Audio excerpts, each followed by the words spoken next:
ಶಾಮಿಯಾನ ನೋಡ್ಬಿಟ್ಟು ನಾನು ಮದುವೆ ಅನ್ಕೊಂಡ್ಬಿಟ್ರಾ? ಅಲ್ಲ, ಇವತ್ತು ನಮ್ಮ ಮನೆಯಲ್ಲಿ ಜಾತ್ರೆ ಮಾಡಿದ್ದೀವಿ. ಸೊ ಏನಂದರೆ ತುಮಕೂರಿನಲ್ಲಿ ಎತ್ತೇನಹಳ್ಳಿ ಅನ್ನೋದು, ಎತ್ತೇನಹಳ್ಳಿ ದೇವರು ಎಲ್ಲರಿಗೂ ಗೊತ್ತಿರುತ್ತೆ, ಎತ್ತೇನಹಳ್ಳಿ ಮಾರಮ್ಮ.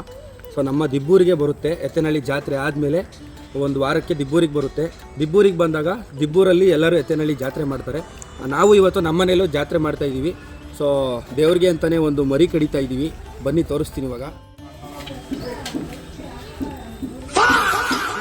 ಆರಾಮಾಗಿ ಸೊಪ್ಪು ತಿಂತಿರೋ ಮರಿ ನಾವು ಸ್ವಲ್ಪ ಹೊತ್ತಿಗೆ ಇರಲ್ಲ.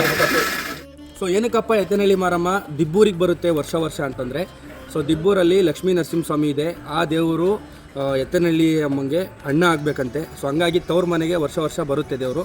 ಸೊ ಹಂಗಾಗಿ ಜಾತ್ರೆ ಮಾಡ್ತಾರೆ ಅಲ್ವೇ ಅಣ್ಣ? ಕರೆಕ್ಟಾ? ಹಾಂ.